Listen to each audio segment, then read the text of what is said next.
Hello crafty friends, it's Alicia of the Call Me Crafty Al YouTube channel, and in today's video I will be showing you how I made these two floating frame cards without any stamping, coloring, or die cutting. I hope you'll stick around and find out how I did it.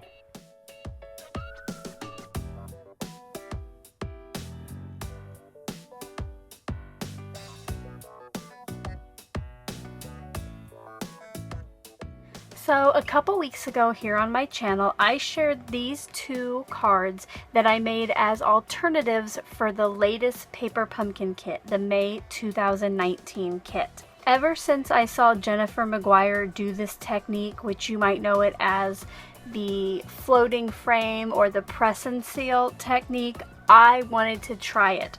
So I used a stamped image for these that I heat embossed and colored and fussy cut. And while I love the look of these cards, I am not one for really complicated cards. So I thought to myself, how else could I get the same look but have it take less time and be a little bit easier since I don't have dies to go with these stamps? And that is when I decided to try stickers. Last week I was in Hobby Lobby and they had, it was either 40 or 50% off all the Paper Studio products, and I was kind of looking around to see if I could find stickers that were a good size, that they kind of repeated themselves, and that looked like they might be stamped, and I came upon these. And I really like the watercolor look of them since that is big right now. So I thought for $1.20, I'm gonna give this a try. These stickers are printed on a vellum, so you can kind of see through them a little bit. And there are 2 pages of this same sheet of stickers. So I thought that would fill a card front. Besides the stickers and the press and seal, of course, in front of me is what I think that I'll be using for today. I will be doing some kind of sentiment, so I got out this stamp set that I got the same day at Hobby Lobby, again for 40 or 50% off. It has lots of just good different single words, and I like the font on that. I will be embossing that on black cardstock, so I got out a scrap of black and my Recollections detail embossing powder in white. The Versamark will be used for the stamping. To die cut my shape, once I have everything together, I'm going to go ahead and use the BB Craft stitched nesting square dies again. This time I'm going to use the second from the largest die. I got out my embossing buddy, which is just a little bag filled with powder. I will be using this to take the sticky off the back of the stickers. That is how I'm going to be able to use these and not have them stick to the page wrong. For my papers, I made 2 top folding A2 card bases. I cut a piece of scrap paper to 4 1/4 by 5 1/2, and this is just what I will arrange my stickers on. And then for the card that will only have the little square on it, to add some interest to the background, I cut a piece of cardstock to 4 by 5 1/4, and then I ran that through the Park Lane herringbone embossing folder. To get started, what I'm going to do is take each of the stickers off of the sheet, and then I'm going to use my embossing buddy on the back, just kind of tap it until it is no longer sticky. Now the good thing about these stickers is they're printed on vellum, so the white from the powder really won't interfere like as if this was a clear sticker, and you'll see now that this is no longer sticky on the back.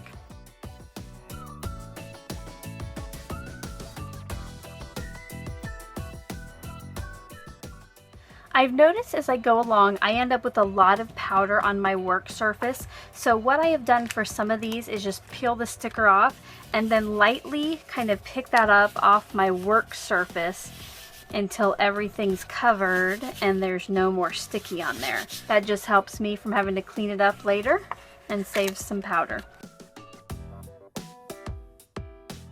All of my stickers have now been made into just die cut pieces that aren't sticky. So now I'm going to start laying it out on my card how I think I might like it.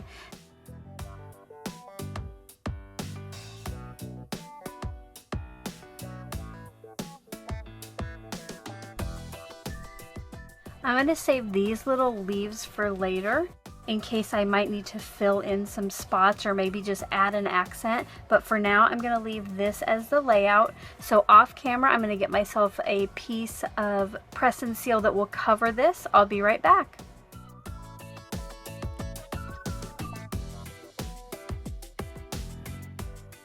Just kind of pressing that down onto that card really well between the stickers, because here in just a little bit I'm going to go in and cut off the excess around that card, and I want to make sure that nothing moves. Now I did notice here one of my stickers is overlapping, so I'm going to try to go in and just wiggle that out of the way a little bit.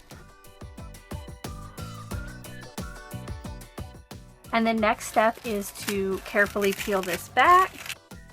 And then I'm going to take my scissors and cut off the excess from this card. I will keep these little pieces that overhang, again, just in case I need to fill in some spots.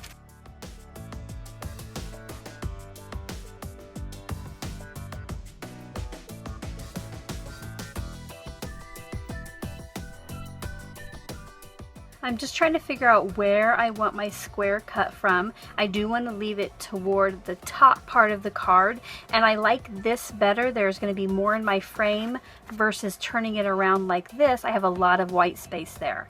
Speaking of that white space, later I might actually adjust that on the final card.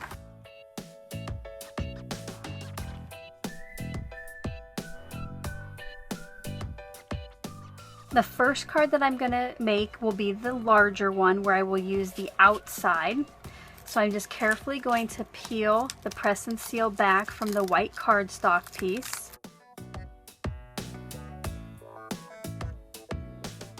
Like I mentioned before, I think there's a lot of white space down here, and now that I have my card cut, I also noticed that because this piece right here is too small for a dimensional, I'm going to remove that, and I'm going to use part of the leaf up there. Down here at the bottom, because of all the white space, I'm going to peel back that bottom flower. I'm going to insert the other leaf in here, making sure that I put it face down.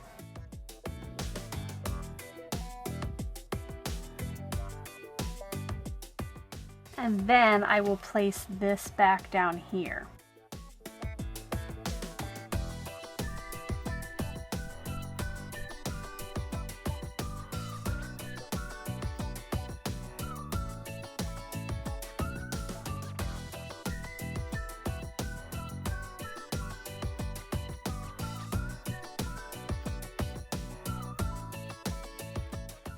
The next step is to put the dimensionals on the back of the stickers so they will stay lifted up off the card, and it will also help me pull off the press and seal away from the card when I'm ready.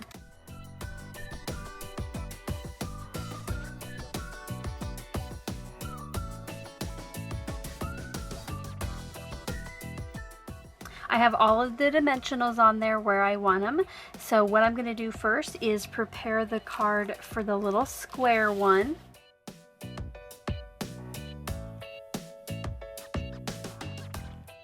And I know it's still just plain white, but the embossing I think adds something when all I'm going to put on here is this.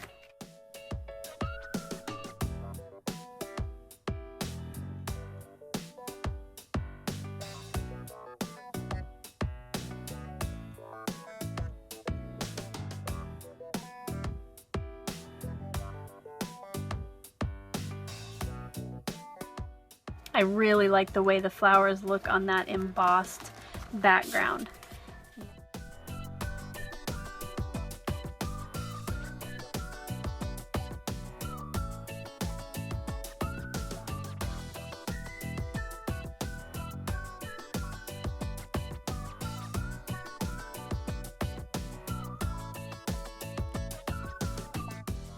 And there are my two card bases done. All I need to do now is decorate them with the sentiment.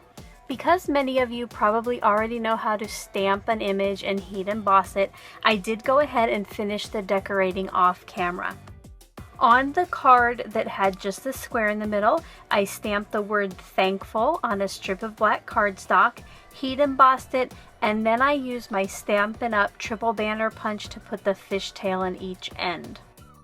For the one with the fuller frame or the outside border, I really liked over here the way the herringbone embossing looked in the background. So I die cut a square that was one size smaller than the frame I used before, and then I ran that through in that same embossing folder.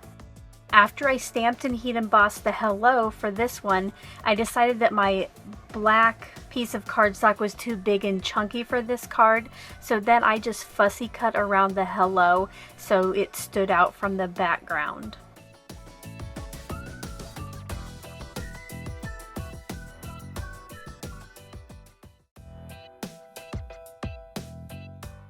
If you enjoyed seeing how I made these two cards, I hope you'll give this video a thumbs up. And while you're here at my channel, I hope you will check out some of my other videos, and if you're not already a subscriber, I would love it if you would click on subscribe below. Until my next video, I hope you're having a crafty day!